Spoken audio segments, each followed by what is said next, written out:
எப்படி தமிழ்நாட்டில் 60 ஆண்டுகளுக்கு பின்னால் ஒரு மிகப்பெரிய அரசியல் மாற்றம் அண்ணன் சி ஜோசப் விஜய் தலைமையில் வந்ததோ,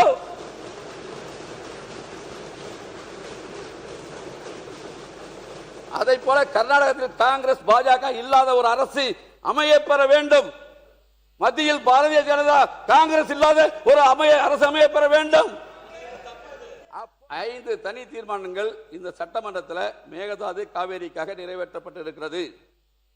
திராவிட முன்னேற்ற கழக ஆட்சி காலத்தில் தனி தீர்மானம், அண்ணா திராவிட முன்னேற்ற கழக ஆட்சி காலத்தில் தனி தீர்மானம், இன்றைக்கு நம்முடைய முதலமைச்சர் அவர்கள் ஆட்சி காலத்தில் தனி தீர்மானம். சுப்ரீம் கோர்ட்டுக்கு போயாச்சு. நம்முடைய முதலமைச்சர் பெங்களூர் விஜயத்தை பற்றி நிறைய பேர் பல்வேறு கருத்துக்கள், ரொம்ப வெளிப்படையா தமிழ்நாட்டுக்கு ஒரு தலைவர் உண்டா நான் ஏத்துக்கிற தமிழ்நாட்டு மக்களுக்காக என்று சொன்ன ஒரே தலைவர் மாண்புமிகு முதலமைச்சர். அப்ப அவருக்கு மட்டும் தலைகுனினா அங்க இருக்கிற நமக்கெல்லாம் தலைகுனியும் இல்லையா?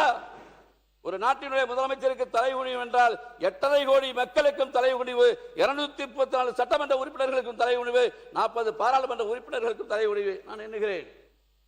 இந்த தனி தீர்மானத்தினால என்ன ஆச்சு? எங்க கிராமத்தில் என்ன சொல்லுவாங்க அப்படின்னா, ஆபரேஷன் சக்சஸ், பேஷண்ட் டைட்.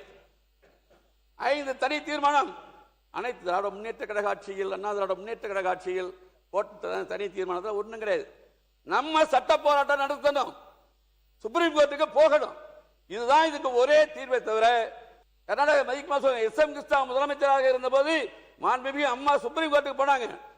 அன்னைக்கு தமிழ்நாட்டில் தண்ணி கிடையாது குடிக்கிறதுக்கு. சுப்ரீம் கோர்ட் ஒரு உத்தரவு போட்டுச்சு 6 டிஎம்சி கொடுங்கன்னு. கர்நாடகா ஏற்க இருந்துச்சு. இதுக்கு ஒரு தீர்வு வரணும்னு வச்சுங்களேன். இங்க காங்கிரஸ் கட்சிக்காரங்களும் இருக்காங்க, ஆனா பாஜகவும் இருக்கு. எப்படி தமிழ்நாட்டில் 60 ஆண்டுகளுக்கு பின்னால் ஒரு மிகப்பெரிய அரசியல் மாற்றம் அண்ணன் சி ஜோசப் விஜய் தலைமையில் வந்ததோ,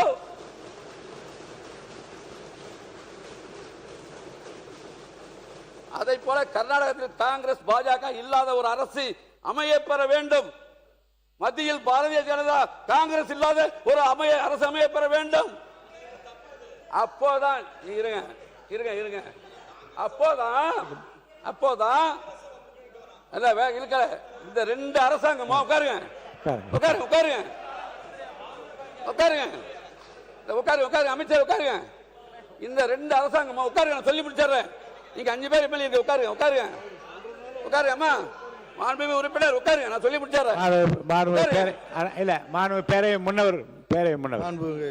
பேரவைத் தலைவர்களே, அடுத்த மாநிலத்தை பற்றி இந்த கட்சி தான் இருக்க வேண்டும் என்பதெல்லாம் அவைக்கு உறுப்பினர்கள் இடம்பெறக்கூடாது என்பதுதான் எல்லோருடைய ஒட்டுமொத்த கருத்து.